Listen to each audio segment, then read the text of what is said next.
शहरातील तांत्रिक अडचणींमुळे विस्कळीत झालेली पाणीपुरवठा यंत्रणा सुधारून शहरात लवकरच 4 ते 5 दिवसाआड स्वच्छ पाणीपुरवठा करण्याची ग्वाही मुख्याधिकारी गणेश शिंदे यांनी दिली। शहर विकास आघाडीच्या गटनेत्या जयश्री पाटील यांच्या उपस्थितीत 30 जून रोजी पालिकेत झालेल्या बैठकीत ते बोलत होते। या बैठकीत 400 TDSचे अशुद्ध पाणी, कचरा गाडीतून मृतदेहाची वाहतूक आणि तुंबलेल्या गटारींच्या प्रश्नांवर नगरसेवक डॉक्टर दिगंबर महाले, विक्रांत पाटील यांच्यासह लोकप्रतिनिधी प्रचंड आक्रमक झाले। त्यांनी दोषी ठेकेदार व अधिकाऱ्यांवर गुन्हे दाखल करण्याची मागणी केली। अखेर मुख्याधिकाऱ्यांनी सर्व नागरी समस्यांवर गांभीर्याने ठोस कारवाई करण्याचे आश्वासन दिले।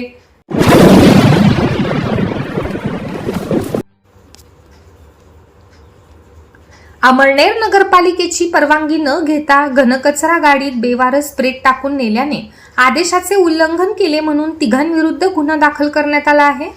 आरोग्य निरीक्षक संतोष जाधव यांनी बेवारस प्रेत विटंबना प्रकरणात अमळनेर पोलीस स्टेशनला घनकचरा ठेकेदार SR Greenway एम्पायरचे Ramdas Pawar, supervisor Rajendra Golait व घनकचरा गाडीचा चालक यांच्या विरुद्ध फिर्याद दिली की बेवारस प्रेताचे अंत्यसंस्कार करण्यासाठी स्वतंत्र वाहन वापरावे। ठेकेदाराला घनकचरा गाड्या भाड्याने देण्यात आल्या आहेत, तरी ठेकेदाराने परवानगी न घेता प्रेत घनकचरा गाडी MH19CX 634 मध्ये प्रेत नेले। आदेशाचे उल्लंघन केले म्हणून भारतीय न्याय संहिता कलम 223 आणि 3-5 प्रमाणे गुन्हा दाखल केला असून तपास हेड कॉन्स्टेबल विनोद सोनवणे करीत आहेत।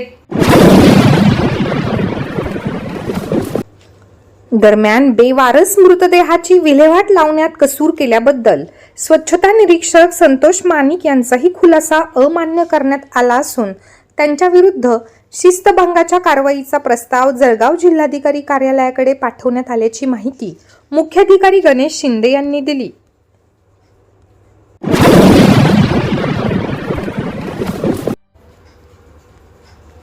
अमळनेर तालुक्यातील भोरे येथील शेतकरी तथा यशदाचे प्रशिक्षक सुनील चिंतामणराव अहिरराव यांचा 1 जुलै रोजी शेतकरी मित्र पुरस्काराने राज्यपाल विष्णू देव वर्मा यांच्या हस्ते सन्मानित केले जाणार आहे। यावेळी मुख्यमंत्री देवेंद्र फडणवीस यांची प्रमुख उपस्थिती असणार आहे।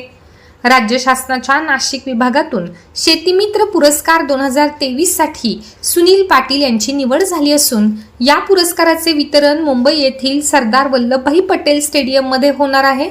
सुनील पाटील यांनी कृषी क्षेत्रातील विविध प्रशिक्षणाच्या माध्यमातून पोकरा, अटल भूजल योजना, जलजीवन मिशन, वसुंधरा पाणलोट तसेच इतर संस्थांच्या माध्यमातून सरपंच व शेतकऱ्यांना प्रशिक्षण दिले असून याच कामाची दखल शासनाने घेतली आहे। या कार्यक्रमाला अनेक मंत्री यांची उपस्थिती असणार आहे। वटसावित्री पौर्णिमेचे औचित्य साधून चिमनपुरी पिंपळे खुर्द येथील महिला शेतकरी गटाच्या महिलांनी तब्बल 30 वटवृक्षाच्या झाडांची लागवड करून त्यांच्या संगोपनाची जबाबदारी घेतली। सदर उपक्रमात धरती माता महिला शेतकरी गट, संघर्ष महिला शेतकरी गट तसेच भूमाता महिला शेतकरी गटाच्या महिला सहभागी झाल्या होत्या।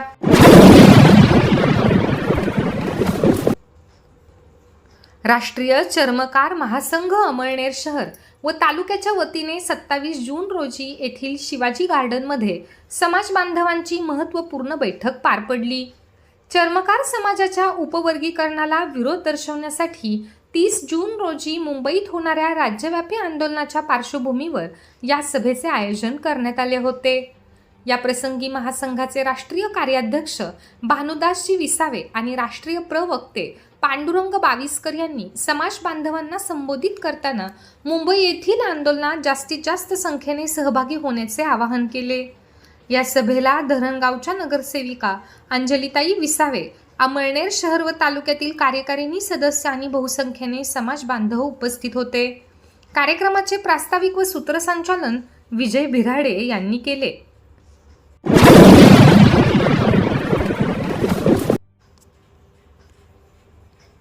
विशेष सखोल पुनरीक्षण SIR मोहिमेला 30 जून पासून प्रारंभ झाला असून पहिल्याच दिवशी मतदार नोंदणी अधिकारी तथा प्रांताधिकारी मयूर भंगाळे यांनी प्रत्यक्ष क्षेत्रभेट देऊन BLOच्या कामकाजाची पाहणी केली।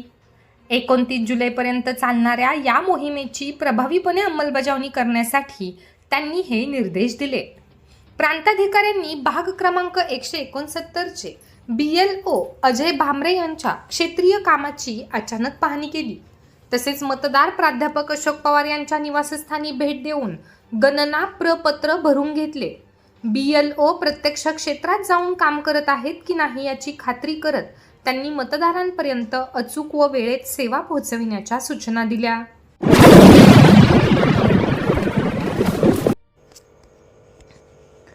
बारदानाच्या तुटवड्यामुळे गेल्या 10 दिवसांपासून रखडलेली शासकीय ज्वारी खरेदी अखेर आज 29 जूनपासून पुन्हा सुरू झाली आहे. केंद्राला 5000 नवीन बारदाने प्राप्त झाल्याने रखडलेली खरेदी पूर्ववत सुरू झाली असून यामुळे शेतकऱ्यांना मोठा दिलासा मिळाला आहे. यावर्षी अमळनेर तालुक्यात शासकीय ज्वारी खरेदीची जबाबदारी अमळनेर फ्रूट सेल सोसायटीला देण्यात आली आहे. तालुक्यासाठी एकूण 9000 क्विंटल ज्वारी खरेदीचे उद्दिष्ट असून ज्वारीला 3699 रुपये प्रति क्विंटल असा हमीभाव जाहीर करण्यात आला आहे.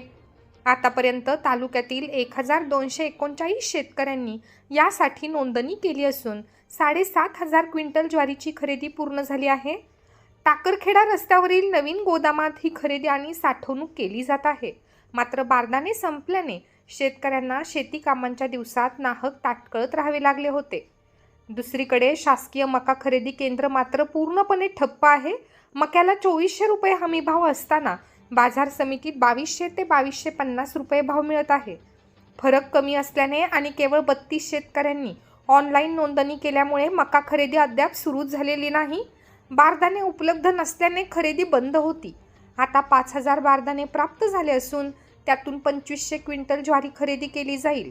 कोलकात्याहून मुंबई आणि तिथून पुढे हे बारदाने वितरित होतात असे फ्रूट सेल सोसायटीचे चेअरमन भागवत पाटील यांनी बोलताना सांगितले.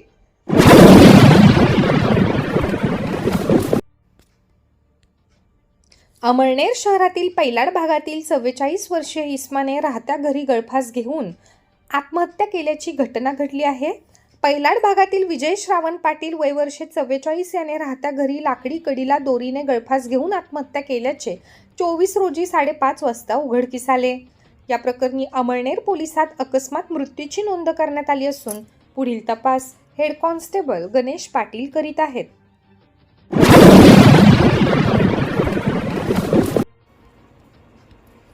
अमळनेर तालुक्यातील जवखेडा येथे शेतात ठिबक सिंचनाच्या नळ्या टाकण्याच्या कारणावरून 2 गटात तुंबळ हाणामारी झाल्याची घटना घडली आहे. या प्रकरणी दोन्ही बाजूंच्या तक्रारीवरून अमळनेर पोलिसात परस्पर विरोधी गुन्हे दाखल करण्यात आले आहेत. पहिल्या गटातील 55 वर्षीय महिलेच्या फिर्यादीनुसार शेतात ठिबक नळ्या टाकत असताना शेजारील संदीप पाटील, देवचंद पाटील व इतरांनी त्यांना शिवीगाळ करत लोखंडी सळईने मारहाण केली. या हल्ल्यात महिलेची साडी फाटली व सोन्याची पोत गहाळ झाली. या प्रकरणाचा तपास PSI कविता ठाणगे करीत आहेत. तर दुसऱ्या गटाच्या रजुबाई पाटील यांच्या फिर्यादीनुसार रस्त्यावर ठिबक नळ्या टाकण्याबाबत जाब विचारला असता सुभाष पाटील, गुलाब पाटील व इतरांनी त्यांच्या पतीला काठी व पावडीने मारहाण केली.